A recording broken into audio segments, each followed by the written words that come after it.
Hello everyone and welcome back to another API review on Thursday. Today the thing we're focusing on is the second round of system command line. We did one pass, I want to say last week, if I remember correctly. And so today we are focusing on the parsing portion. So please, Adam, take it away.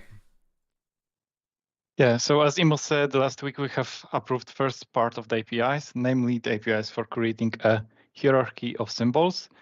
For those of you who were not there, we have arguments, which are positional arguments. We have options, which are named arguments. And we have commands, which combine these two and provide an action that should happen when it's invoked. But last week we have discussed only the APIs that allow for creating a hierarchy. So adding them together, setting names, descriptions, and hiding them and providing aliases. This week, we would like to discuss a set of APIs for parsing. And the most common use case for parsing is get me the value of the parsed argument or option. But we need more than that, because some of our users want to, for example, implement a validator that uses information available at parse time. We have completions. People might want to provide a custom parser. And in order to allow for that, we need to expose the information that is available at the parsing time. And without further ado, the first type that we would like to introduce is a token type. It's an enumeration that describes the token. And we have 4 or 5 token types. Imo, could you please scroll down? We have argument, option, a directive, and a command, which are related to their corresponding symbol times. And we also have a double dash, which is a special kind of a token. If you are familiar with .NET SDK, you know what dash is doing. So this particular enum is used by CLI token. It's the lowest level of information that we have. It consists of the token type, symbol that it's describing, and the string value that was parsed from the command line arguments. Imo, could you please scroll a bit? Yes, so that was token type, CLI token, sorry. The next type that we need to represent parse errors. So first of all, the parser itself is producing parse errors, but we also give the users the possibility to specify to add new parse errors. Parse error consists of a message and a symbol result. And what is symbol result? We need to scroll down a bit. Symbol result, similarly to symbol hierarchy, we have corresponding times. So we have base symbol type, we have symbol result, we have argument, we have argument result, we have option result, command, and directive result. What is common to all of the symbol results, all of the derived types, they are sealed. We don't expose public constructors because our parser is responsible for creating them. They also create a hierarchical a hierarchy. So we have parents, and each symbol might provide a list, a read-only list of tokens. So, for example, if we parse an array of integers, these integers, they will be represented here in this particular property tokens. And for each symbol result, we provide the possibility to add an error, where the user is just providing error message and the tool internally is setting the right symbol result. And we also provide the possibility to find the results for other symbols or arguments, for other symbols and their results. The reason for that is that in some of the APIs, for example, in validation, sometimes there are relations between the options or arguments, and we want to, for example, fetch information about other argument to see if it was provided. A good example is that, for example, we might provide a command that has 2 exclusive arguments. So if this argument is used, the other must not be used. Imo, could you please scroll a bit? Yeah, the next important is get value. So for each argument and option, we provide the parsed value. And the first type that derives from symbol result, it's an argument result. What it has is, of course, the argument that it's describing and the possibility to get value or the default. Imo, could you please scroll a bit? One thing unique about argument result is that exposing an only take method, and only take allows us to say that I don't want to consume all of the provided arguments. I want to consume only part of them. John, do you remember the real life use case for only take? Yeah, so this is when you have a custom parser, you may not have a common use case for the custom parser is that you don't know how many tokens you're going to consume. And so we have the ability to set an arity, which says I'll accept from one value to another value number of tokens. But if you need to do something a little bit more dynamically there, and for example, switching from the consuming of one argument type to another for a series of unnamed arguments, you may find that you want custom parsing logic that allows you to say, well, yeah, this one parses as an int, this one parses as an int, this one parses as an int. And then you reach something that you say, well, actually, this is no longer an int. And so you'll say, I'll only take 3 and then move on to the next logical argument, which you're parsing as a different type. When are you expected to call this? You call it within the custom parser delegate.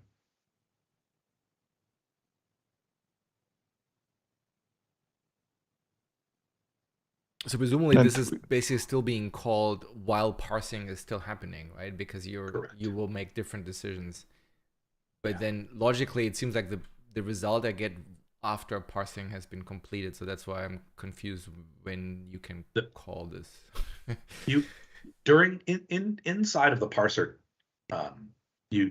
argument results, option results, and command results are being parsed before you get the final parse result. So those are the result objects that you can work with within that. They're the results for specific symbols. The final parse result object isn't available until all of this has been evaluated. I see. So basically, I assume when you call it at the very end, either nothing happens or an exception is thrown because you can no longer do anything with it.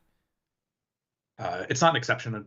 It's just a parsing error. But yeah, you can wind up in a case where there are unconsumed tokens. So I meant more like if you call the API like after parsing has done, like either nothing happens or you throw, right? Because you only expected to call this basically, as you said, during your custom handler is executed, right? The handling happens after parsing is done. Yeah. So basically, we expose this feature only by custom parsers, and they are invoked during parsing. So after the parsing, if I remember correctly, there is no way to. Right. That's what I meant. To use this API. Yep. Yeah. Yep. So the only thing I don't quite understand is so presumably this is the stuff I get after I invoke some root method that is effectively initiating the parsing. So what is the root object I get back? Is it of type symbol result? Is it parse error? So like, how do I get my hands on the symbol result basically? We'll get very soon to that. So when you are defining an argument or an option, you can also provide a custom parser, and it's basically a delegate. For argument, it's a delegate that gets argument result and returns T. For option, it's a delegate that gets option result and returns T.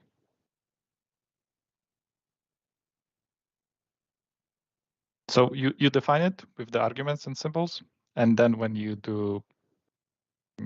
actually perform the parsing, you start it by calling parser.parse or command.parse. This delegate will be invoked by system command line with the necessary input. Yeah, sorry, this is a different question. I wasn't asking about the parsing. I'm just saying, like, when I initiate the parsing initially, right, there's some type I get back. And I guess what you're saying is if you invoke parse on a command, you will get a back command result, presumably, right? So that's basically your root type. from which you then parse into, right? We get parse result, and this type is explained later in the proposal. Okay. Yeah, the tricky system, the tricky thing with proposing some command line is that it introduces a lot of types, and it's hard to find the right way of introducing them.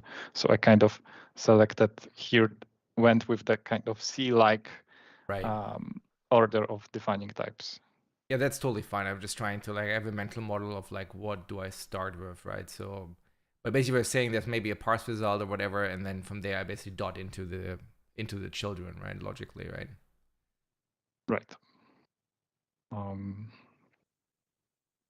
And if we continue going down, we will get to parse results in, I believe, 3 to 4 minutes. And then I hope it will be clearer. Sounds good. So should I scroll further then? Yep. So option result is the corresponding result for option. We, of course, have the option. We have the information whether it was implicit or not. Implicit, for example, an option might define a default value. And if you don't provide this option in command line arguments, then it will have the default value and implicit will return true. The other information that we provide is the identifier token. So basically, which token was used to specify the option. So for example, in case of help, it could be --help or -h or whatever. Right. Get value or default gives you the parsed value or the default value if it was specified. Which I assume is mostly going to be true, right? Like a Boolean, basically, right? Yeah, in case of help, for example, it's an option of bool, so it will be a Boolean. Yeah, that makes sense. Directive result is the result of directive. It also has identifier token, the directive symbol type, and values. Values is just a read-only list of strings. And here in the XML doc comment, you can see that we have square bracket name value, square bracket. So here, in case of such a directive, the values will be just a list of one item. But the user can specify directive multiple times and provide multiple values. So that's why it's a list. And is the identifier token basically just name, or is it open bracket name colon whatever? Like, is it the whole thing, or is it just basically just the name? Just the name. So that's a very, very good question. That's just the name, but symbol result, the base type, it provides you the list of tokens, and this list has complete information. Gotcha. So you basically have still the original tokens as they were specified, right? Bracket, space, name, colon, like all of these things are individual tokens, right? Yep, most of it. I'm not sure if we have colon, but yeah, I mean, that's fine. It's just the logical model is basically that this is you would just switch over basically if you want to differentiate the directives, you would just switch over the identifier token, right? Which makes sense to me.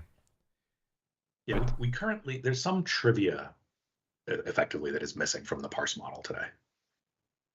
Like spaces and stuff? Yeah, spaces. I believe in some cases quotation marks are left out, but the token will then include spaces if it was surrounded with quotes at parse time. That seems generally fine. I mean, the reason why it's in the compiler is because you want to support rewriting and not change the code, right? But for command line, you don't care probably. Like, it would be more weird if quotes are randomly present, because then it's very hard to write code that handles them, right? Because depending on the shell and depending on like how the user happens to write it, you have to handle all that stuff, which you don't want to do.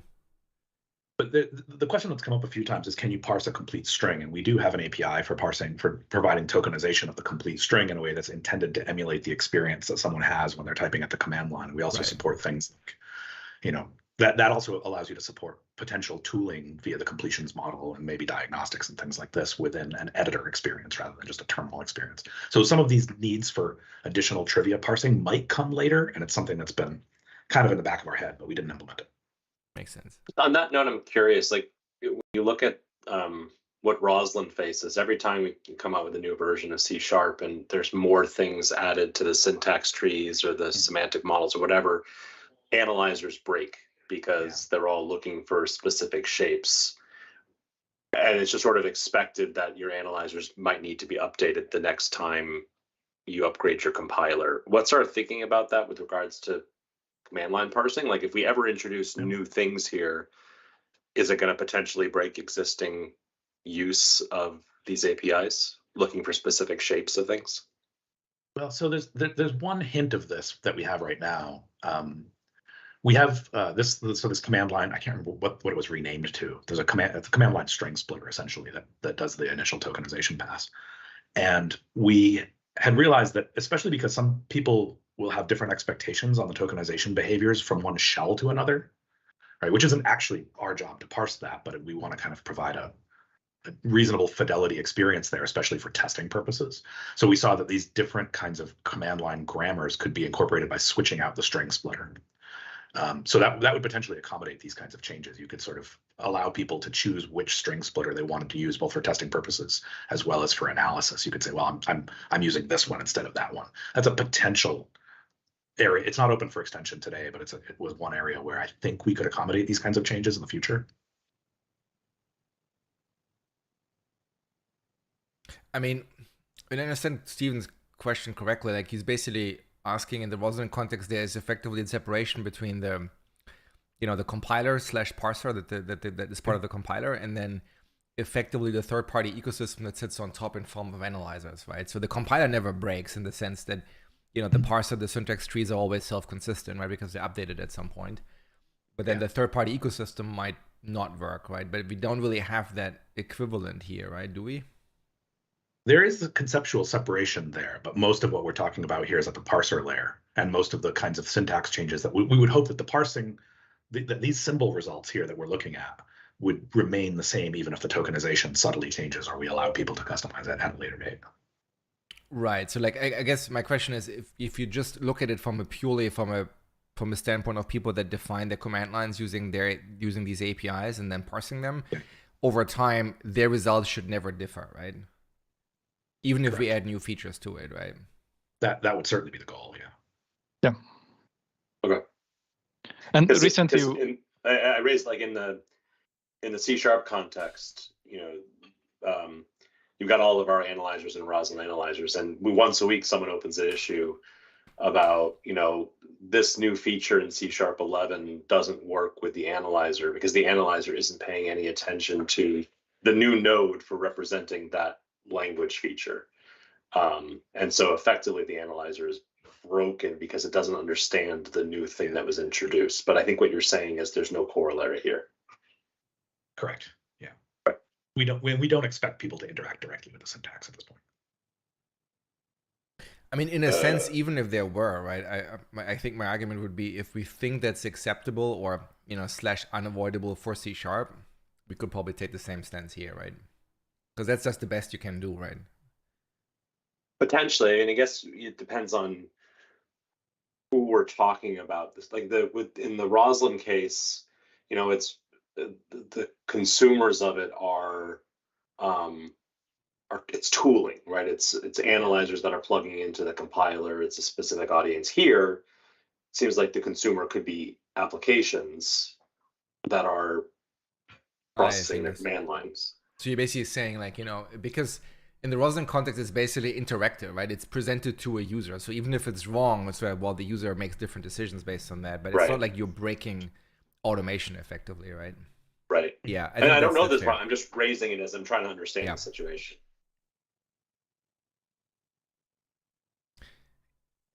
Yeah, you could certainly imagine that there's automatic tools that parse command lines and then make decisions based on that, right? And if they change over time, yes, that might be a problem.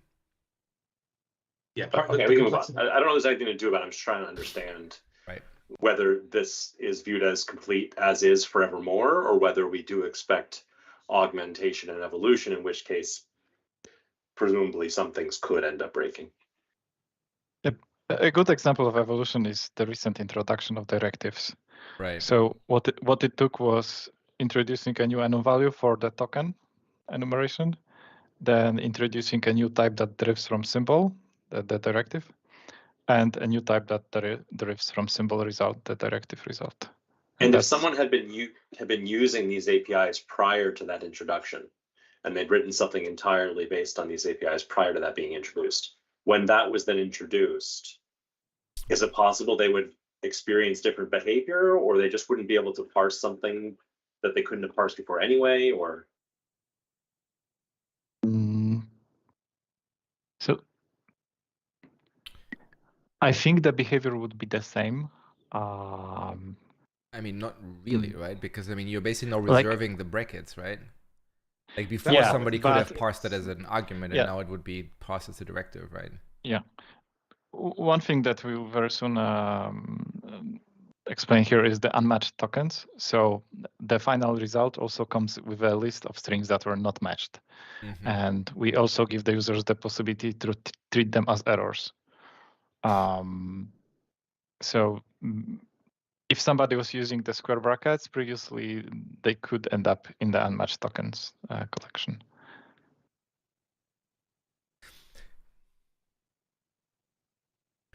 Yeah, I mean, I would say like to some extent,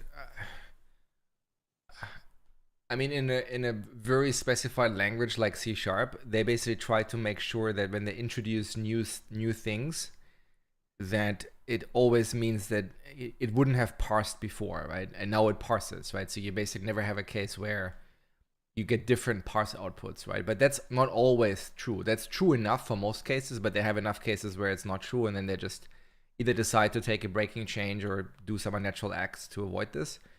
But I think for command lines, the problem really is that it's sort of specified, but not to the same rigor as, let's say, a formal language is, right? So we are probably a little bit constrained by what's actually happening with CLI tools. But I would also argue that I think it's relatively rare for us to evolve this syntax here, right?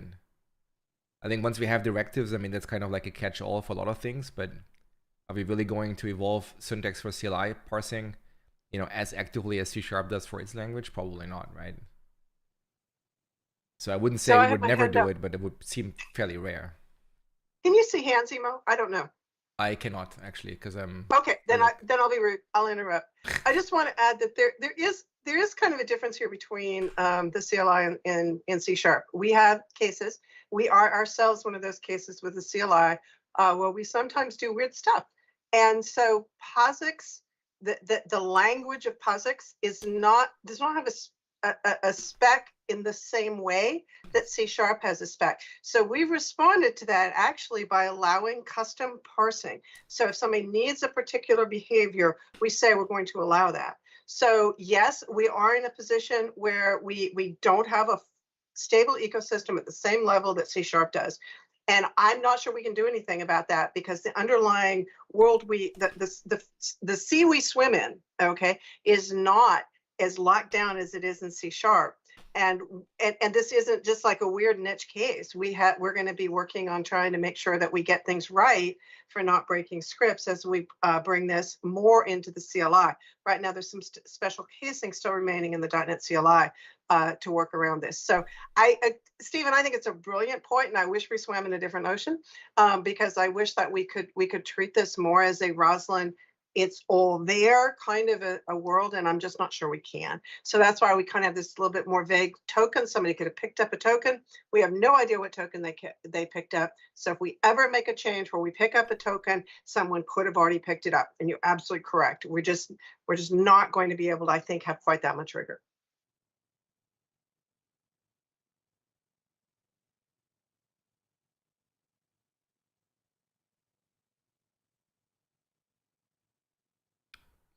So unless there's more to it, I would suggest we just move on to the next thing then. Yeah, and command result is the last result type. It also has the identifier, the command itself, and children, which is an enumerable of symbol results. So for a command, it could be options, arguments or subcommands.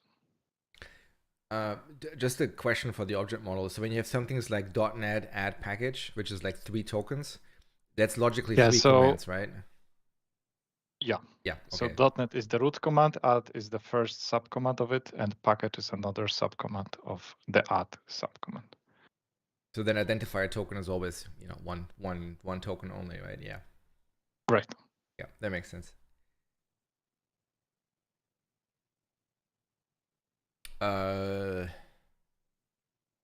Yeah. So these types, they belong to system command line parsing. And now if you click on the details, we can discuss, you know, custom parsers and everything that you can do. But maybe I can briefly discuss what we have here. And because, you know, my initial goal was to get the first subset approved and then move on. But today's discussion clearly showed that, you know, without showing the real life examples of these APIs, it's not clear how they're going to be used. I mean, so yeah, to me, it's like I just you know, I don't need to see a lot more, right? To me, it's just the way my brain works is because you're describing a tree. I kind of want to just know what the root of that tree is, if that makes sense, right? So yeah, so we need to go to the second details block, which defines parse result. No, the one above. So here we have a sample usage of the APIs, but yeah, here. I'm going to skip arity for now, and let's go to parse result. So I'm just scrolling slowly to see it. Here, okay. Yeah. So parse result is the type that describes the result of the parsing. We have command result. So first of all, we have root command result, which describes the root that was parsed, the root command. So instead of, in case of .NET add package, it would be the .NET. We have command result, which describes the last command that was, you know, parsed, that is actually going to be invoked. So it would be package in case of .NET add package. We have configuration. This is the type that describes the configuration that was passed by the user to the parser. We have a list of parse errors, which is read-only. We have tokens collection, which describes all of the tokens that were provided and that were matched. We have unmatched tokens property that describes everything that the parser didn't recognize. Presumably that should be I would only list here, not a raw array. Yeah, it's we are creating a list internally, an array internally, and in some of the usages of the APIs, I have seen that, for example, in system command line hosting, that people configure the parser to not provide a parse error when given token is unmatched, and for example, parse whatever you can, and then pass the remaining tokens, for example, to ASP.NET configuration. And since all of these methods, the one that you can pass them to, are accepting an array, I have decided to just, you know, expose an array here instead of I read only list, because I have seen plenty of people doing unmatched tokens to array just to pass it to another parser. Yeah, I mean, we can probably table this for now, but like normally we don't expose properties that expose arrays, right? Because people can mutate them, but that's correct. That's something I haven't considered, and you know, I mean, to some argument, you could make probably a compelling case and say, like, this is your parse result. If you fuck with it, it's yours. So, like, don't complain when you write into it, right? So, yeah, I think I wouldn't necessarily say that's horrible, but it's just something we generally don't do. But yeah, I mean, the other option is we, you know, add overloads to the other APIs to take an I-read-only list as well, but that certainly works. I think the bigger issue for me is just the inconsistency. if we're okay with it for one property, I'm not sure why we wouldn't be okay with it for the other two. I mean, that's actually a fair point. Yeah. Yeah, that's fair. And we are still in preview, so changing this from an array to read-only list of strings is totally fine. And actually, it was like that for a very long time until I have recently changed it because I didn't like the allocations. So yeah, and two other important methods in parse result is getting the parsed value for given argument or for given option. So far, getting the values required the users to store the reference to argument or an option. Right. But many people requested us to have a possibility to get the value by name. Mm-hmm. So we have added it, and you provide a name, a string, and you get a value if it was parsed. So this brings me to the question. So like I think you have an example, right, for ping, right? Should we look at this? Because it might be easier to actually sure. Look at this here. So my question is basically, so the parse result, so like you basically construct this like hierarchy here, right?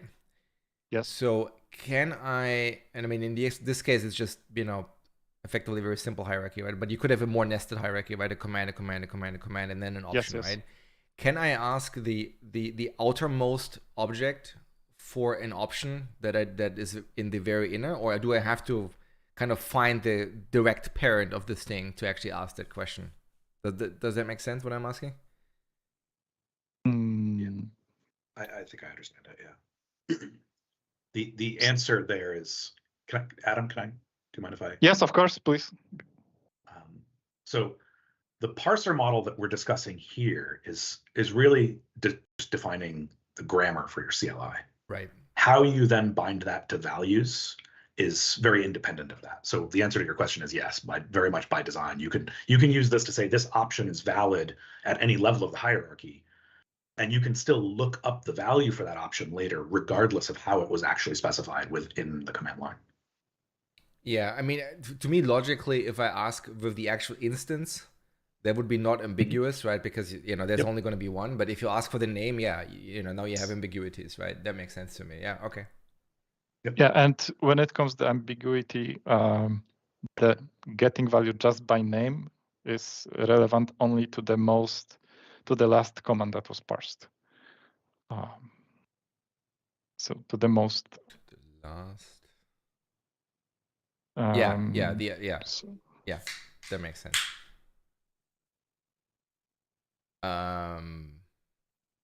Yeah.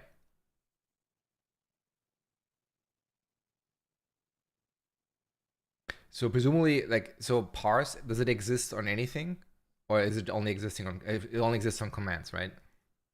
Yeah. So we have three ways of parsing. So since everybody needs to create a command, we exposed command.parse method for the very easy discoverability. Also, we have CLI parser static class that has a parse method that accepts a config, a command, and the args. And we also have a config type that allows for parsing. But we expect that most of the users will go through command.parse because they already have the command. Right.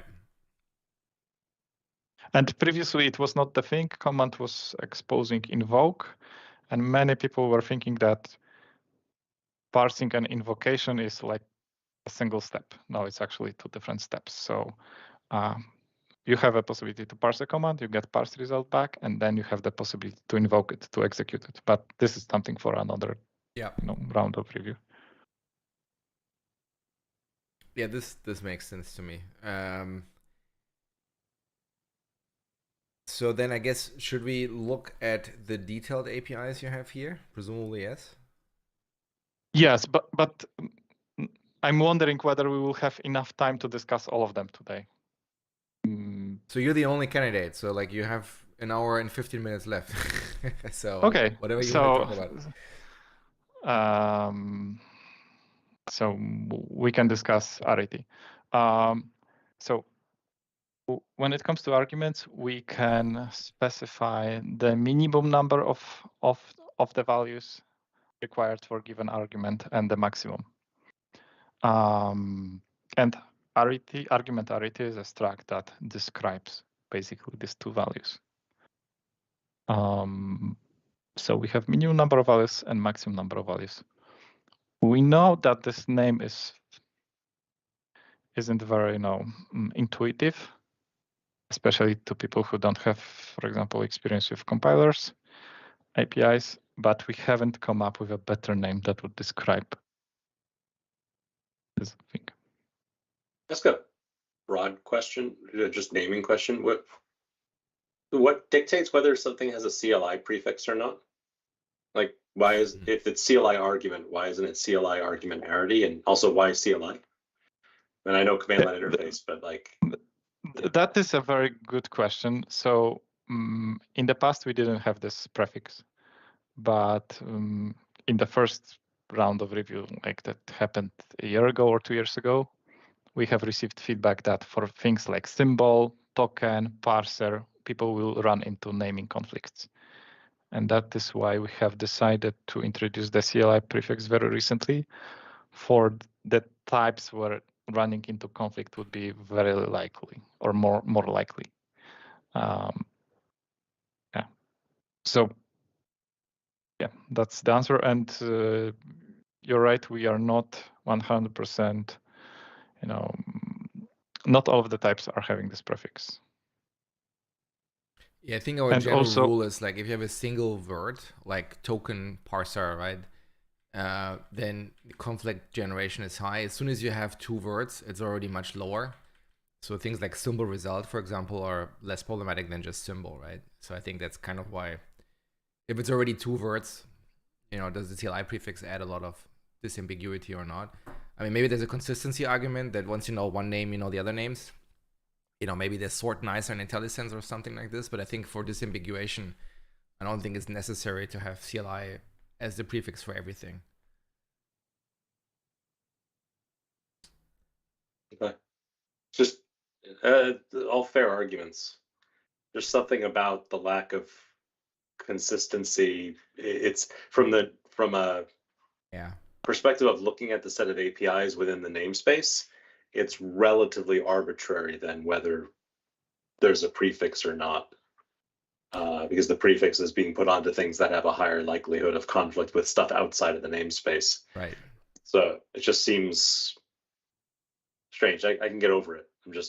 It's my feeling of it as we've started to do some of this renaming is that we're not done there, and that we're going to end up with at least a dozen or as many as maybe 20 types that really sort of deserve the prefix from the standpoint of consistency. And so it starts to feel like it's a maybe not worth it. But yeah, that's something to note. Yeah, it is. I mean, if I looked at Roslyn at some point and they don't do that, but I think they get away with it because Roslyn isn't referenced by default, right? Versus this one, eventually we might live in a world where it is referenced by default, and then we don't want to live in a world where that causes a ton of conflicts, right? So I think that's kind of why I think we should really care about not having conflicts and not just blindly copy what Roslyn did. There was a question in the chat, will this API be in default usings for .NET 8?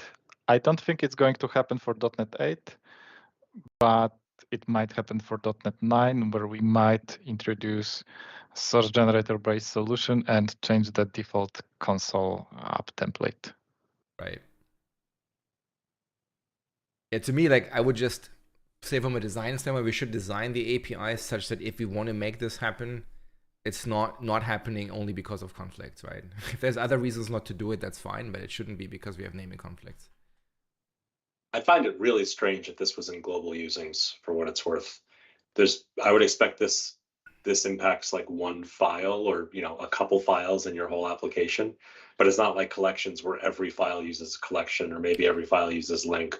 This is going to be very localized usage within the application. I mean, that's true, but that's not what the guidance is about, right? The guidance doesn't say if things are implicitly used, you shouldn't do it. It's true for the entire BCL, right? Because you know, if you look at this, you know, a lot of the search experiences that we have, even in Visual Studio, when you do the smart completion, it searches across all namespaces, whether we have usings for them or not, right? No, I'm sure. But the whole purpose of the global usings was to avoid having using foo at the top of every single one of your files. Sorry, like let me zoom out here. So what I'm suggesting is, let's not design this assuming that we have a global using. I'm saying let's design that in such a way that we assume that system command line is referenced, like meaning it's either in the BCL auto referenced or it isn't the directly referenced by the console template. So it's the namespaces are in scope, right? So, but then we would still have the guidance to say we should not have naming conflicts, right? I totally agree with everything you just said. I'm just saying there was a question about would we add this to global usings, and I'm saying that seems like it would be a very strange choice. Yeah, I would agree with that. That wouldn't necessarily make sense to me either. Because yeah, it's probably just one file that needs it. Right? It's a very small number of files, let's say.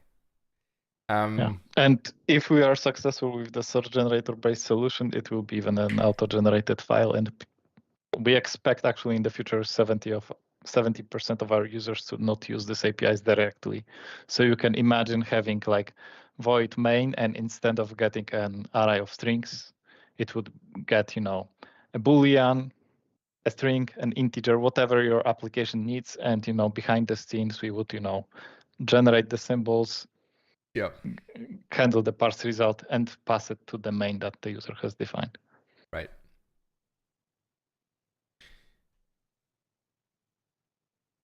Yeah, but getting back to arity, so we have two values, the minimum and maximum number of values, and we have some static factory methods for the user convenience. So we can have, we can create an arity where it's 0, 0 or 1, 1, 1 or more.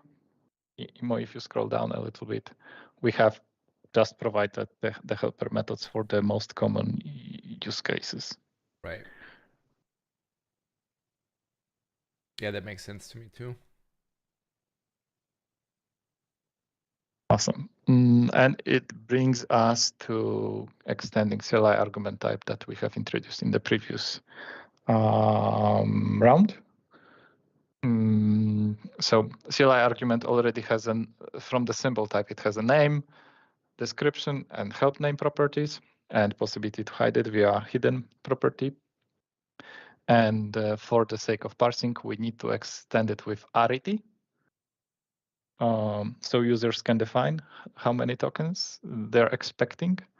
For example, to make given argument a mandatory argument that has to be provided, but just once, we would set arity to 1. Right. And if it's not provided, then the parse result errors will provide the information about it.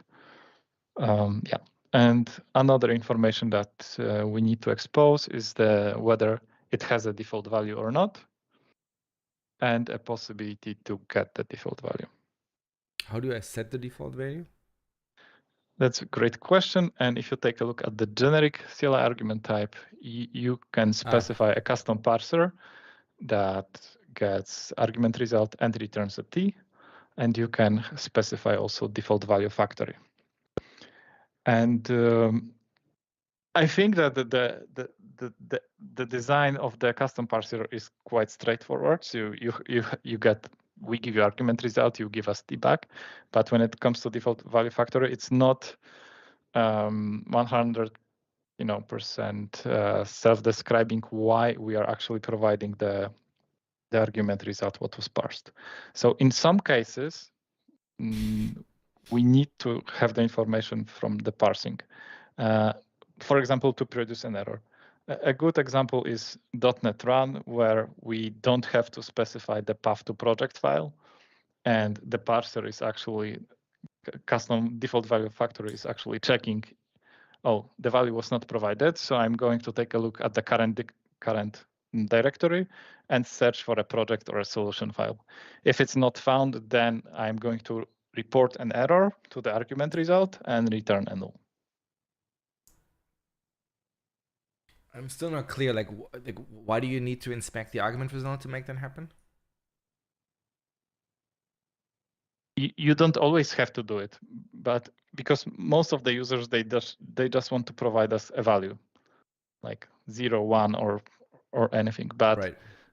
some of our users, they want to, for example, report an error. Or you they say, want. I see. Yeah. So you would okay. So you would report the error as part of getting the default value. Why would that not be part of the parser? I guess yeah. I guess it just depends on how you want to do it. I think I'm missing context. Where in my flow, like where in the ping example earlier, would I be setting custom parser and default value factory? Presumably in the initialization, right? Like here somewhere. Yeah. So one example of this that I give frequently is if you want, say you have an option of int array, right? And you want to support, and I mentioned this in the chat as well. You want to support a grammar where you allow 1, 2, 3, right? It's a fairly common thing that people have asked for a lot of times. You see it out there in some existing CLIs. So you can use the custom parser to do that. Right. And then that gives you the opportunity. The argument result there gives you the opportunity to set custom errors, for example, based so on option of T here is a CLI argument of T. It derives from it. Correct. Yes. Yeah. These are from the previous to the prefix. Yeah. Sorry.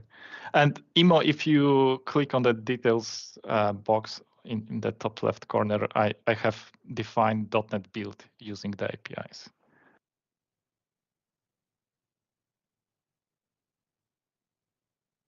I see. So the intent of it having a setter is not that you would mutate these multiple times, but basically serving as an init. Yeah. Yes. Yeah. So I mean that's so I understand the parser. I understand the default value factory. Like they both make sense to me as a way to configure stuff, right? And but what I still don't understand is like why would you ever inspect this guy? You're just saying there are cases where you want, but I still haven't heard an example of that. So, yeah. so for example, here in this example, so the user the user has not because provided you add the value. errors. Sorry, never mind. That's how you report Yeah. errors. You just add them to the result. Yeah. I see. So you're not inspecting anything. You just use it to report back. well, Yes. the tokenization result In is this available case. there too. Gotcha. Okay, that makes sense now. Sorry, I was naively thinking every reporting is done by throwing an exception, but yeah, that's bad. Fair enough. And then there's one other thing that you can do with that, which is that you can look up the values of other symbol parsing. So you can, if you want to do things like make the default value dependent on another, on a different symbol's value, or you want to, for example, you want to say 2 options are mutually exclusive. So you want to check to see if the other one was specified and and add an error that says you can't use these together. Those are all use cases for that argument result. So does it then mean that the default and the parsing is logically invoked after you parse the entire command line? So my custom parser can't change the parse tree basically? Or can it? It is helping to define the final parse tree.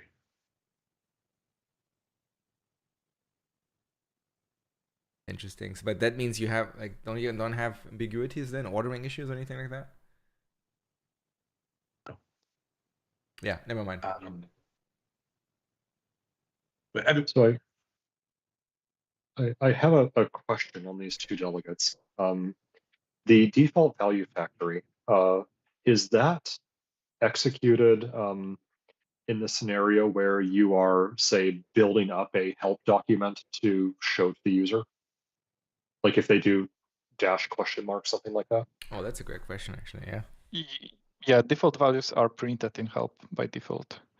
So in one of your examples, you have the default value factory actually saying there's an error rather than returning a useful value. Does that mess up the ability to have --? work?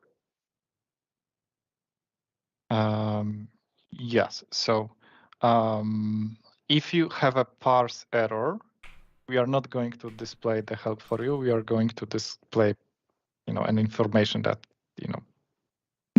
something is wrong with the arguments that you have provided. No, I think the question's a different one. If Yeah, the question was with default value factory specifically. yeah, I don't know that we've tested that exact case. There is a way to override that behavior, which is to set the argument help name, and then it won't consult the custom parser to get a default value to display within the help output. But I don't know that we've tested the case where a parse error is returned during help generation. Yeah, so just to clarify, I'm talking about default value factory, not custom parser. But yes. Right. Yeah, they're the same delegate signature. They were one and the same thing before, so I'm conflating them. Sorry. Right. But yeah, this is a worthwhile thing to test. We shouldn't show a parse error in the help output, obviously. Okay, but it sounds like you are expecting that somebody will set this with the intent of having that information flow up, like through a help file or something. Yes. Okay. My other question was through the custom parser. You're expecting people to receive the tokens from the symbol result effectively, right? Is the pattern that you would use to do that seems really kind of counterintuitive to me, at least in the examples that you've provided. I wonder if there's a more .NET way to do that, rather than to force somebody to pull like the last token from a collection. They typically don't pull the last token for the collection. I think that maybe that impression is from starting with the only take API, which is kind of at the more specialized end of things. Right. Typically, if you have a fixed arity, you will be passed a fixed number of tokens, which will be hanging off of that option result or argument result in the custom parser or default value factory. So you just have you have just an array, I believe, of token objects. Okay, got it. So maybe in the examples, one would normally set an arity to be exactly 1, but it's just not reflected in the examples. Is that kind of what I'm to understand?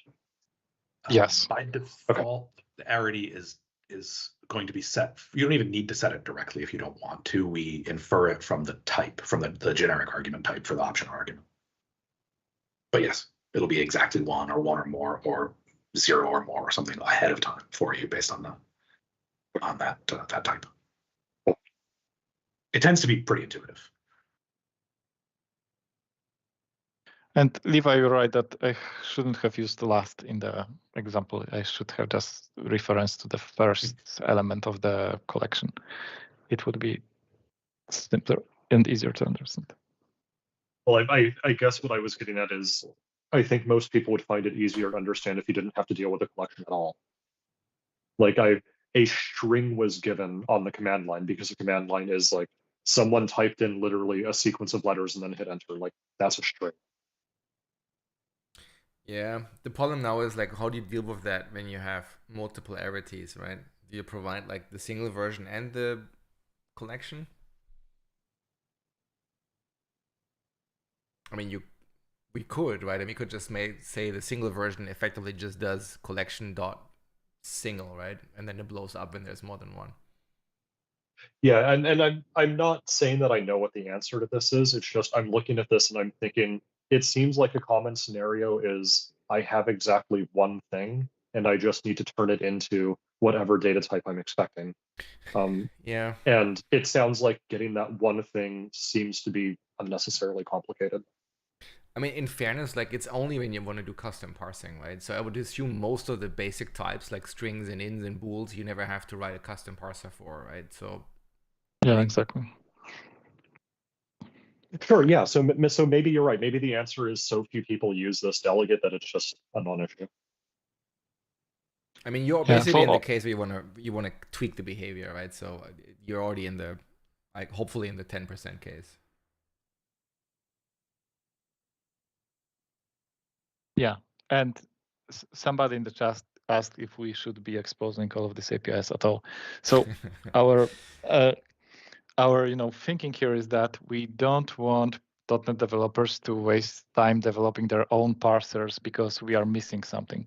Right. So we want them to be very productive and solving the business problems and just using the parser. And so we don't expect most of the users to consume this API because most of the types that are defined in private correlate, like all of the integers, floats, strings, arrays of them, collections of them, and file info and directory info. We provide default parser for them, so you don't have to customize anything. Right.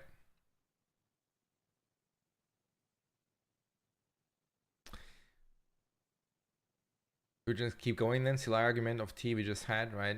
So one question I had, kind of like generally principle, like all these symbols are instantiated by the user, right? So they're all newable, right? Yes. And that's basically like, unlike Roslyn, where the symbols are produced by the compiler, the user creates them and passes them in effectively as the grammar, right? So exactly. Yeah, okay. Can you hear me? Yeah. I missed if it was said that how does it has default value is abstract, but get default value is not. How is the default value supplied? Oh, I guess that's just calling this guy here, right? It just calls the factory. Yeah. But then why is the other one abstract? If I remember correctly, the public get default value calls an internal abstract method, which is get default value that gets an argument result instance. Yeah, I mean, one problem you have, I think you could make an argument and say the user is not expected to extend the hierarchy, right? So they're never really expected to override anything. But because you have public constructors, you can't prevent that from happening.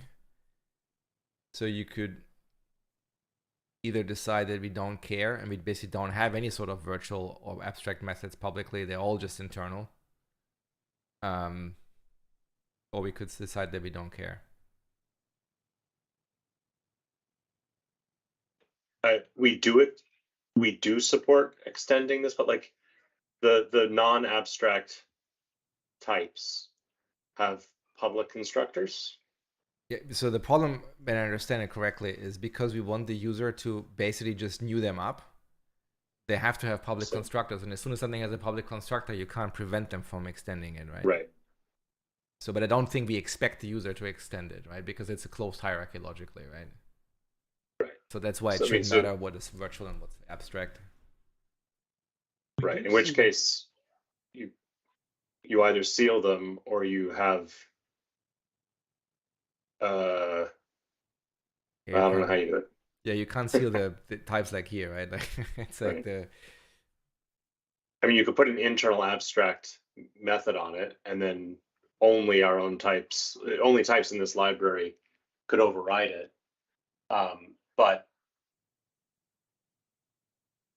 yeah, I mean, you can the moment you have one that's constructible publicly directly, it stops having teeth. It just means that when someone does override it, they can't override.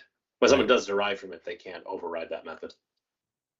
I mean, we could have this thing where we basically say all the leaf nodes are sealed, right? And then hopefully all the ones in the middle you can't actually extend because they're not newable up. Kathleen's got her hand up, and I think she's probably going to say the exact same thing I was going to say. So go ahead, John. You go first. No, you go. Okay. Some of these do have scenarios for overriding. Command in particular, I expect to override in the current designs, which we don't know if will hold, and for the generators to have custom commands with specific options and arguments as a way to simplify access to that. I could also see a world where we look at custom arguments for specific cases like the next generation of directory info. John might disagree with the second one because that's not how that's implemented today, but let's see if he was going to disagree with me because we didn't plan this. So let's see if we are in sync. I don't have a strong opinion on that. I just was mainly just going to point out that people do use these to define custom types because it helps them kind of organize their code in the way that they want to. We've seen that use case a lot. So that's fair. So just back to my initial comment. It looks really weird to me that there are two things that are obviously directly tied together, and one of them is extensible and one of them isn't. Right. Yeah. So I think to this point we should decide two things. Right. One, do we support inheritance at all? What I'm hearing is yes, we want. Then the next thing is, if we do support inheritance, does this mean we expect anybody to override anything, or do we expect them largely to just add new properties or add constructors to make things easier? And then depending on where we go, like if we say we want to make people override things, then we should probably review all these virtual members and, you know, virtual/abstract members and make sure that they make sense to someone, right? But you can totally do the middle ground, right? You could start with a closed hierarchy in V1, then you can open up later. You can start with a hierarchy you can extend with no virtuals being public, right? And then you can add virtuals later. I mean, these are the options you have. But right now it looks like we're kind of in the middle where it's possible, but then it's mostly designed for ourselves. Yeah, so people actually quite frequently define custom types that derive from symbols, and they typically extend them. I have never seen anybody override has default value, for example. So then and a good example is .NET SDK, for example. It has a type called forwarding option because .NET SDK is very often mapping one thing from .NET CLI syntax to MS Build. So this option just knows, oh, I'm mapping to this thing in MS Build and I'm passing it to another tool. So we definitely we cannot seal symbols. Yeah, so if you can't seal them, then I think then the next thing you can decide either, okay, we don't have public virtuals / protected, right? And then everything you just do internally. And then later on you make things virtual or add new virtuals if you actually need them. Or you go the extra mile and just say, no, we expect people to customize it, but then I think you want to make sure that the virtual members make sense to us.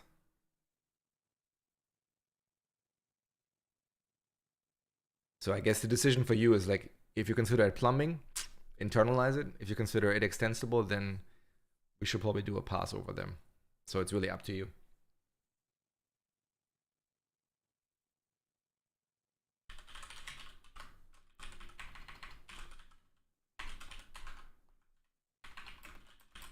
John and Kathleen, you're muted. I was just saying I'm fine making them non-virtual right now. I'm not fine with sealing the classes, but I'm fine with just saying, okay, let's do this. We'll hear from customers where we need to. We'll better understand those scenarios and make sure we get those right. If we expose them later, and for right now, we'll just make make no public virtuals as was stated, or abstracts, which sent it. Yeah, I think many of them might actually just be vestigial from earlier versions of the API. And John, your mic seems to be really low for me. If you want to make sure that it's positioned correctly. I was just saying that some of these might be vestigial from earlier versions of the API, and I'm totally fine with making them non-abstract. I think it makes sense unless we have really concrete scenarios. Yeah. Yeah, let's remove the abstract modifier here. Yeah. All right. Thank you. Thank you, everybody, for that change.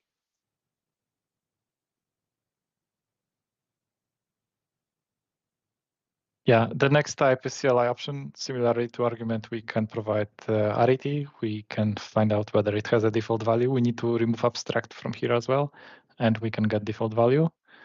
But one additional thing is we can allow multiple arguments per token. And I think the XML doc is providing a very good example that gives us an understanding of what it does.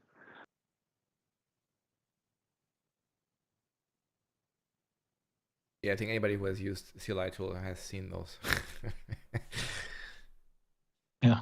Anybody who has written tools and was too lazy, had to do this, really hated their life. So when multiple arguments are supported per token, what dictates the separator that's valid? Magic. There's a configuration for this one. By default, the identifier token for the option has to be specified again for each single token argument, like you see there, opt1, opt2, opt3. You can support allowing -opt to then be followed by multiple different token arguments. I can't remember the name of the property to set that preference. I'm assuming if they allow multiple arguments per token that we're looking at on this screen, I'm wondering when that is set to true. Yep. Is it just hard coded to we allow white space between them, or is there something else somewhere that dictates what? I see. It's only so the separator between the identifier token and its argument, it can be a space, an equal sign, or a colon, and a space between different options or different arguments must be a space unless they are, quoted. Yeah. So I guess so there's no concept of dash dash op space 1, 2, 3. That's you would make that work by require writing a custom parser, right? Yeah. Right. Okay.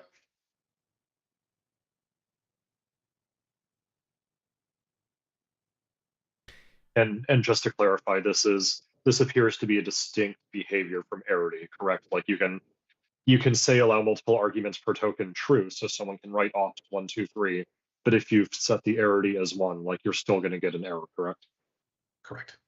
Okay.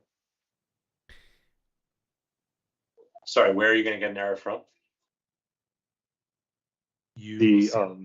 Sorry, go ahead.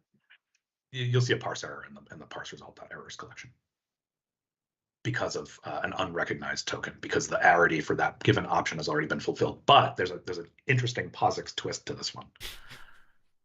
Of course there is. Of course there is. Yes, it is valid if you have an arity of exactly 1 or 0 or 1, right? Maximum arity of 1.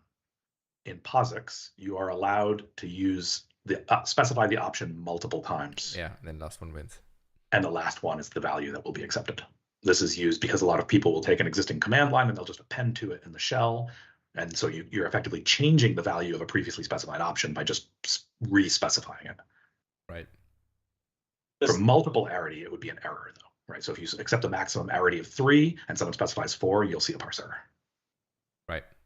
So arity applies to the number of options specified regardless of which syntax they're used to specify it. So if I had allow multiple arguments per token set to true, and I did dash dash opt 1, 2, 3, dash dash opt 4, but I'd set arity to 3, that would fail. If the minimum arity was 3, that would also produce an error. If the maximum arity was 3. If the maximum arity is 3, then that's okay. Well, what? Were you saying 4 different options? Yeah, I was 4 different options. Sorry, like dash dash opt 1, 2, 3, dash dash opt 4. Yeah, so that should be accepted. But if the arity was set to 3, that would fail. Yes, correct. Yeah. Okay, great.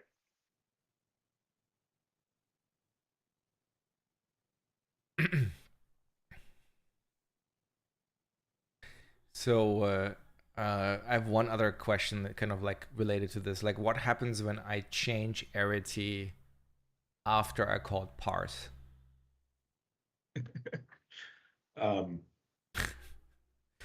Then that's terrifying. It's too late for tokenization. The tokenization has already chosen what tokens you're going to get. But this has been the question about mutable versus immutable APIs and whether we allow people to shoot themselves in the foot this way.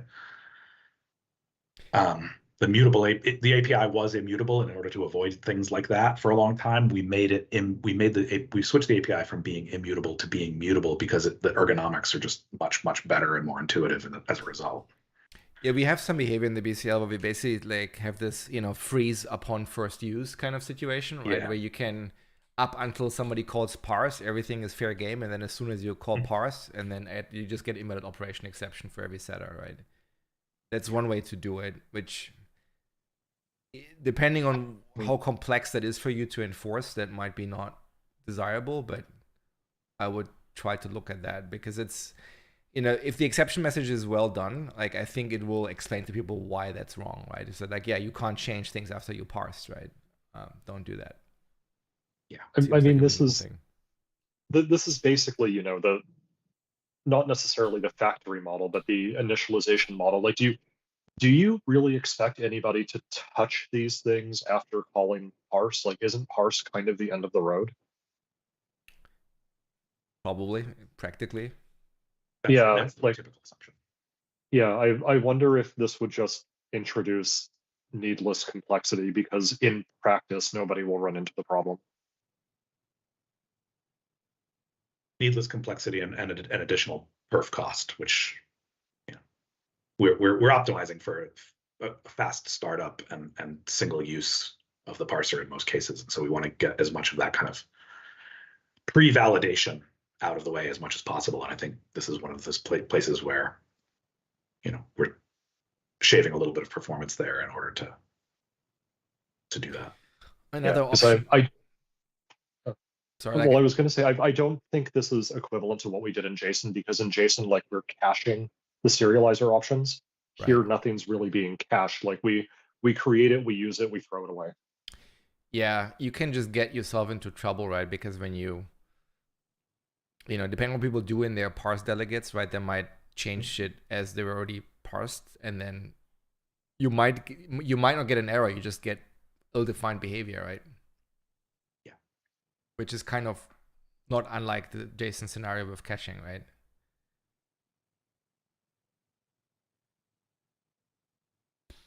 I mean, another option Say you that have. last part again. Sorry. So in JSON, the problem with caching is you get ill-defined behavior, right? You change something after it was already in the cache, and then depending on various aspects, like you might get the old data or you get new data, or like stuff is not self-consistent, right? It's the same here. Like if your parse delegates are invoked in your default value factory, for example, and you go ahead and like depending on state you change your arities around, like it might not fail at all. It might just give you your parser is like super ill-defined, right? So it's just do we want to basically avoid having to support scenarios like that, right? Where people do that stuff. I think you can avoid supporting it by just saying don't do it. Like just documenting don't do it. It's not a supported thing. Like we're not obligated to support every single thing that you could possibly do in the API, right? We document what is and is not supported. I mean, that's fair. It's just that, it's similar to the JSON one. It's reasonable to just throw and tell people like you just can't hold it like that, right? Yeah, but again, I think the difference between JSON is like in JSON, it is reasonable to expect that people will deserialize multiple payloads within a single application, and that they might have a single instance of the reader sticking around. Here, I think we're all generally in agreement, like the very last thing that you do is call .parse, and then you never touch these objects ever again. Yeah, I can buy that. I mean, another option we have is scenarios, that's not quite the case. So if you're using this for tooling inside of a long-running app, you may use the parser over and over and over again. But even then, that itself is less of a common use case at this point. Right. I mean, another option. But you wouldn't change those types though, because you would want consistent behavior. Right. Another option you have is you could just decide that instead of saying set, you just say init. I mean, it does have impact on usability, but that's one way to effectively tell people like you get to set it once. Don't fuck with it afterwards. I think that reduces the usability of it for source generators, where you may have different components that are expecting to modify something that was defined elsewhere. The Kathleen might want to speak more to that one. Yes. Yes, I'm very hesitant to do this have it be init only for a couple of reasons. Generator is just one of them. Another one is that this is an area where people have patterns right now that they're using, and if they have conditions like if this particular license is met or something else, do these additional things. It would probably come down to some specific things that we could init or not init, and I think that would get confusing. So for example, there might be a particular validation that may or may not come into play depending on some other details of how the user is building their CLI. We do know that we have a range of users, and on the one end, we really do care a lot about our extremely complex users, and because the legacy, the .NET CLI is only one example of that, we also have brand new ones, and on the other one, the person who just wants to get an argument. So we do try to span that, and I really worry that on that complex end, if we make these init, that it is actually going to cause problems.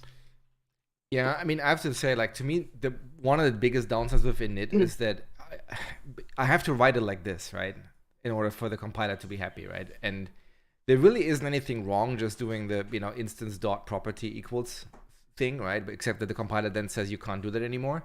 And so if I just write an if statement around it, for example, to say, based on certain conditions, I set it or I don't even know how to do this with the init syntax. And so fundamentally, I'm not sold that is the right way of doing it. I was just throwing it out there as an option. Yeah. I don't want to do that. I really don't. All right, then I think we're all on the same page. Also, don't you need to support down level? Which means init is already questionable. Yeah, and I'm not Oh. sure if init is supported by F#. We worked on that. We worked on that. I believe we now are good on for F# on init. Yeah. We used to just ignore it, so the code would still work. We would just ignore it. That used to be what happened for a time until we adopted, and now I think we're good on that. Yeah, but Levi is also right. So Yeah, system down command line levels. has been .NET Standard 2.0 Right. for forever, and we don't want to lose our existing And customers. It needs to. I think it needs to stay that way. I think it's important that we keep supporting those folks for yeah.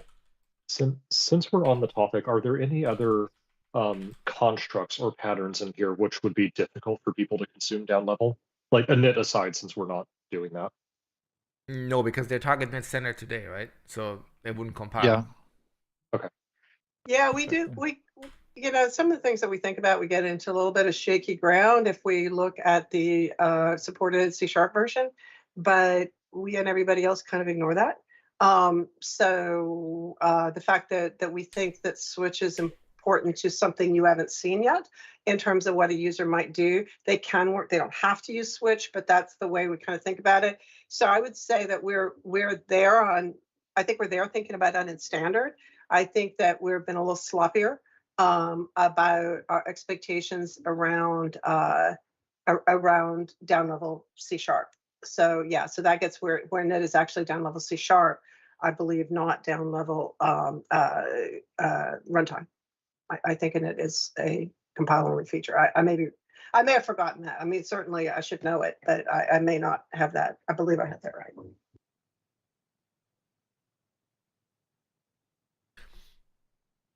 There was also some discussion of in the future of supporting any supporting without having to specify a custom parser, naturally supporting parsing generic types for arguments and options if try parse is available as a default into race member. I don't know if is that something that we would be concerned about down level.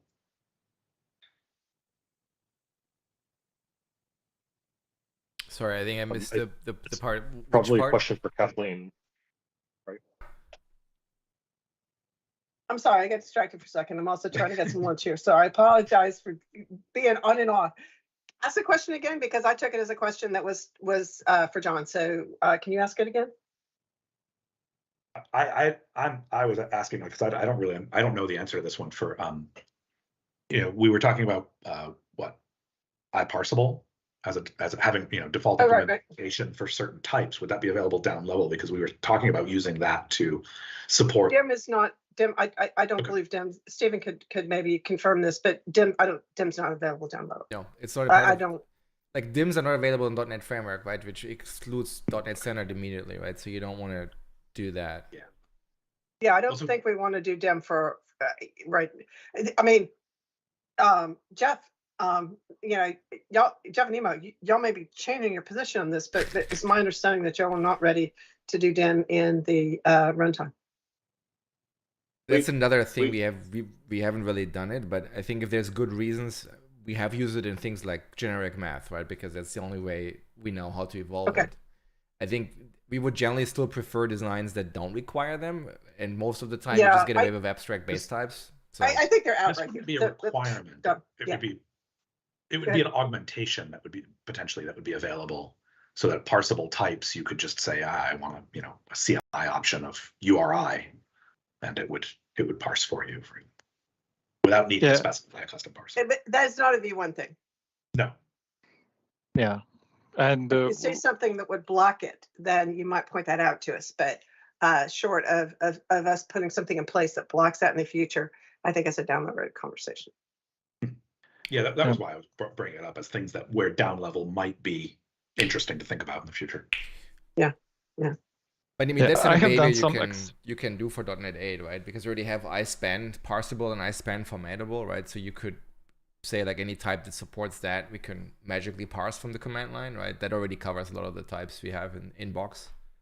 But that would be a .NET, I don't know, 6 or 7 thing only, because I think that's when we introduced those types on the core types.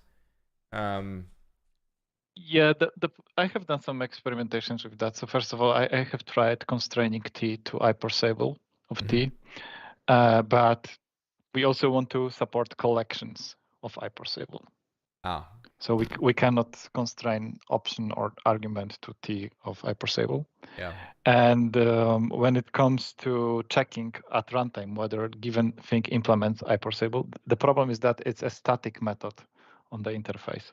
So we cannot do is option is hypersable and then call it.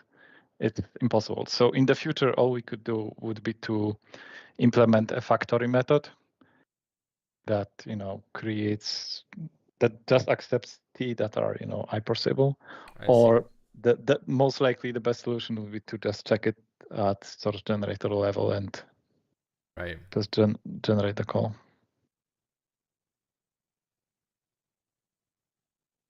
Yeah, I think my general point was just things that don't require type system changes or type annotation changes on your end, they're just behaviors. I think you could just decide to just light them up on platforms that have them, right? Versus if you have a DIM that changes your type structure, that immediately makes the type unloadable down level. So now you have to, you can still do it. It just means now you have a bifurcation of your API surface, which is a pain in the ass to maintain over time because you have to be very careful that you don't break versioning rules, right? When you support multiple TFMs. And so I wouldn't do it unless you really have to.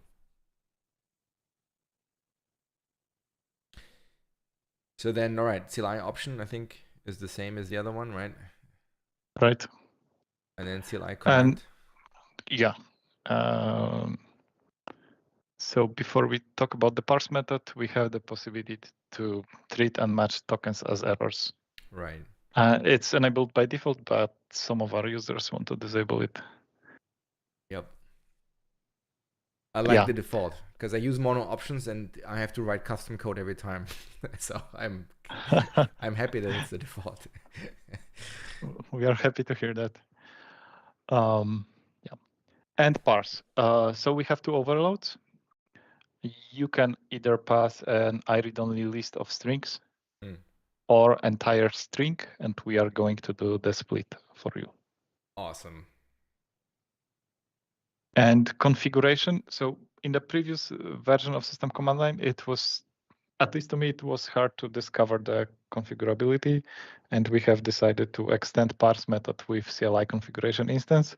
So when people create a command, they do immediately command.parse. They can already parse and they can, I can specify custom settings, but I don't have to because we are going to provide you with the defaults if you don't pass an instance of CLI configuration.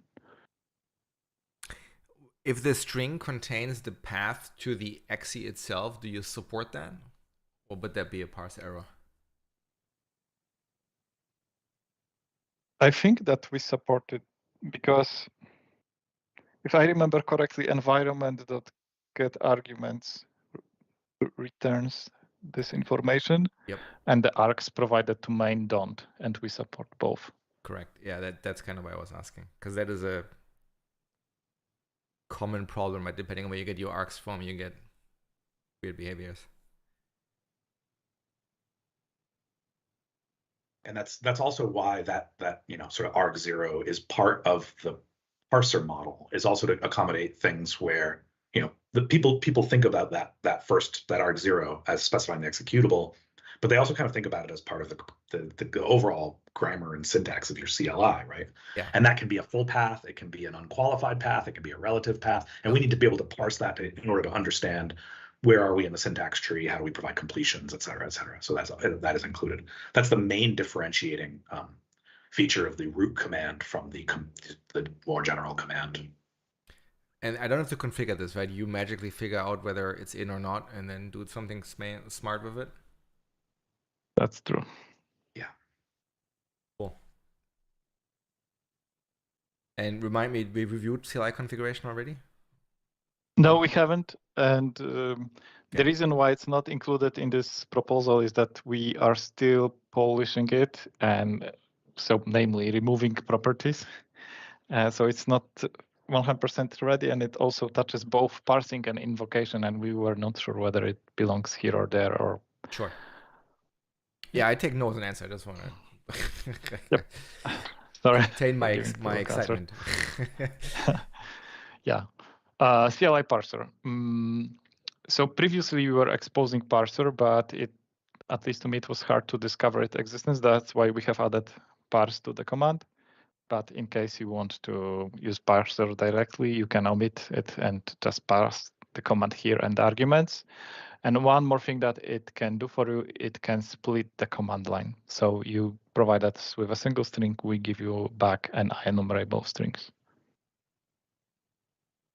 So, so if I squint right now, right? If I put this in front of this, isn't that effectively exactly what you have right now? It is. So then, like, why do we have both these and the instance methods then? Isn't that effectively the exact same thing? Is it just a stylistic thing? Like this one here I get, because you would need to put that guy somewhere, right? And putting that on command would be very weird, I guess. Yeah. Yes. So historically, this thing was living in a separate type called command line splitter. Right.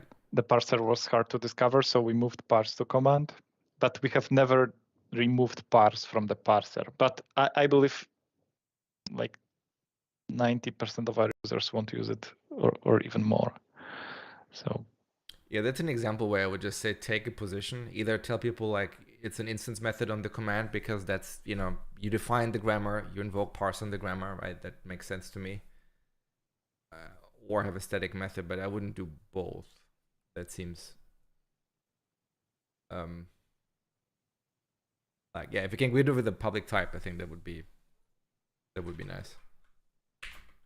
Oops. Kathleen? I would suggest that we just make this internal for now. I think that there's a lot of good code structuring stuff that comes from it being separate, but I think that unless John knows of a scenario, I know of no scenario with our current design where somebody will use this. We will discover that during preview if we are wrong. So I would suggest that we make this internal, but maybe don't do a whole lot of other organizational changes in case we're wrong. Because yeah, I mean, I like the way the code internally is laid out, but we can make this internal and then see what happens. I feel like this falls, the use cases that I've seen for this API since the latest changes have been more when I want to invoke. So I want to go, you know, I've got configuration that I need to apply that, and this is because I think some of the invocation still needs to be sorted out a little bit more. But typically what I'll do is parse and then invoke. And if I want to specify a configuration to do that, then I might want to call these APIs. Right, but what would be the difference, John, between doing configuration dot root command dot parse and configuration dot parse? So I think that we've, yeah, I think that we just configuration dot root command dot parse doesn't actually use that configuration. This is something that I think needs to be sorted. Yeah, well, we should, yeah, let's offline all of this. Yeah. Yeah. But for right now, I think we can just make this internal, and then if that turns out to be problematic, we'll come back and talk about it. I agree. Yeah. Even in that world, it would make more sense to me to add then the configuration as an optional argument to the parse that sits on command. Like, it just seems weird to say, depending on whether I want to pass it in, now my entry point changes, right? That seems unfortunate. Yeah, but the parse method of the command already accepts a CLI configuration instance. All right, so then there literally is no difference. Then it's just stylistic where you invoke it from, right? Yeah. Yeah, exactly. Yeah. Okay, then. Okay, parse result we talked about, I think, right? Yes. Oh yeah, one question I had is, so what are the finds for? Like,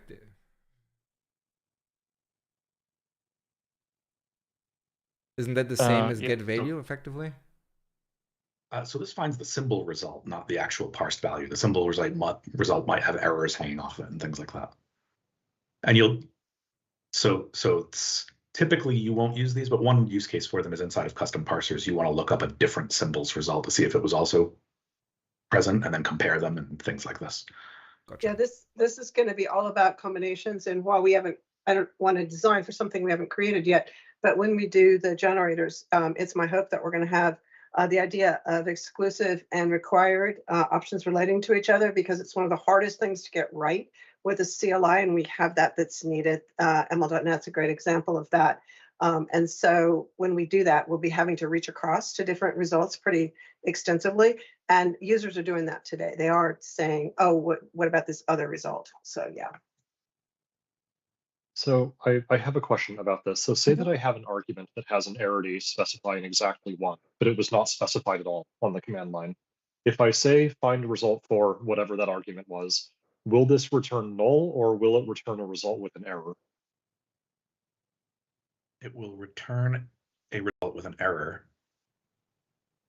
Even though it wasn't provided on the command line. If it won't be an error if someone specified a default value. So John is correct. It's going to return an argument result with a parse error. And then if the user calls get value on this object, it depends. If default value was not provided, it's going to throw an exception. No, I believe you won't see an error if there was a default value provided. The default value prevents there from being an error. Yeah. Well, yeah. Right. But let's say that this is a required argument. Yep. So I don't have to special case having a null return value here, correct? Like I can actually get like the proper error message hanging off of the result if it happened not to be specified at all.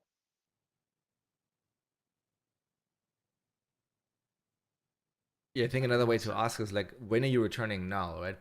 Basically what you just said, it sounds to me like if the argument exists, you will always get an argument result, and then it might have an error if it wasn't specified, or it might not, depending on whether it has a default value or not. I think it does return null if it wasn't specified and no default value was specified.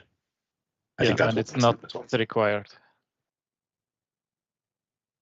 Oh, I see. So if it's optional, then you might not get a result. Yes. Gotcha. And then find still doesn't do it wouldn't walk up, right? It wouldn't go to the containing command and then ask it, right? It would just say if this exists on this one instance, then you can get it, right? This is across the whole tree, so that you don't have to have a lookup that's coupled to the structure of the syntax tree. But okay. but important point is that the full tree is not logically available because we have a single path through the tree that we took in order to get to the current command result. And so we don't have to go to siblings across a whole gigantic tree. We just have to go parent, parent, parent in order to find these. So just so it doesn't seem like we're just like going crazy. Because these adjacent things just aren't relevant. Your siblings are not relevant when you're looking at a command result. Yeah, you only look at your ancestors, right? But like that's my point, exactly. right? Like because these guys here don't, right? This guy only looks in the in the parent, right? I hope it looks up the whole tree. At least for globals. John, can you? It does not, because there is a possibility of naming conflicts. Oh, so it's totally fine. We better check that. I'd like to play with that because I have implemented it. I'm sure it. No, I totally believe, Adam. I totally believe you're correct about what it does today. What I'm worried about is what it used to do. Okay, because can I clarify one thing? So I was mistaken with regard to the name-based lookup, but the other lookup there is a symbol-based lookup. So you say find get value and you pass in the symbol object itself. That one for sure does a lookup the whole hierarchy, because it's perfectly valid to say an option is valid at multiple places within that hierarchy, and we don't want people to have to do the crawl for themselves. The name-based one, I would expect, per what Kathleen is saying, that the behavior would be consistent with the other one. But there is, and that the ambiguities would be resolved by proximity. Okay. I'll explore that further. We could go out with this. It's fine. We can start with this. If I'm right and that there's scenarios it doesn't fit, we'll fix it. Okay, so this is not something we need to sweat about. We'll see. I mean, I'm fine. One of my questions would be like, what? It seems weird to have get value and then find result for, like naming wise, right? Could we call it get result? Mm-hmm. It's good point. Yep. Sure. And then the other question I have is like, you don't have generics here. Like if you have a CLI option of T, wouldn't you want to get back a CLI option of T? it might Assume not you Sorry, don't an know. option result of T, or there is no generics for those? For assume- those, there is no generics. Ah, I see. Okay, the results don't have generics. Okay, that explains that.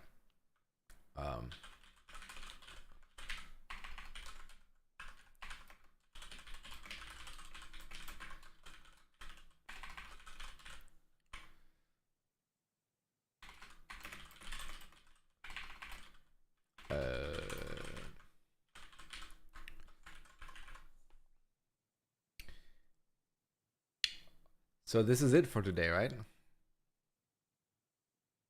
I think we looked at everything. Right, that was the parsing. In the next two proposals, which I expect to take less than 2 hours in total, we are going to discuss the APIs for validation and for completions. I haven't marked them as blocking because Yeah, no, that they makes sense. they're dependent on parsing. So what I'm hearing is, if I have one meeting that have them both in it, that should still probably in combination close take to 2 hours, right? Is that fair? Yes. All right, then let's just do one more. So you're out starting tomorrow, right? Is that also fair? Yes. So then should we wait until you're back, or should the rest of us keep going with the two other? We can proceed with between John, Kathleen, and myself. We can cover while Adam's out. Okay, so then maybe next Thursday then. Kathleen, was next Thursday one of the days you? Yeah, unfortunately, the next 2 Thursdays are out for me. I could potentially make some time Tuesday next week, the following week's MVP Summit. I'm all week booked. I no time MVP Summit week, and next Thursday is really a day from hell for me. That's a good point. That would be true for me too. I just haven't thought about it yet. You mean the MVP Summit, not next week? Correct. Yeah, MVP Summit for me is like I'm not doing anything Yeah, else. yeah. So the only thing we've got next week is we have to finesse the stand up. So since I cannot be at the stand up, we have to just work that out. But that's not it. True. Just your schedule. Sorry, Emma what? and Kathleen, since the two of you are going to be the most constrained, is it okay for the two of you just to Yeah, we can do that. figure out between the two of you? You're right, Jeff. and Thank you for pushing. We'll that. figure Yeah. it out. All right. So then I can be available on any Tuesday or Thursday the next 3 weeks. perfect. We'll find a slot then. And then these two are ready, right? There's no work that has to go into them, right? So if I schedule them for next Tuesday, that would in principle work, right? Right. All right. Then cool. Then thanks everyone. I'll post notes later, and then actually I should post notes now, although my tool doesn't work.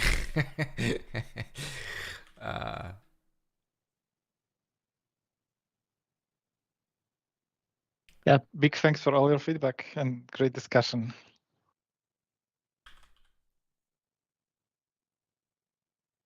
Awesome. Thanks everyone. Thanks.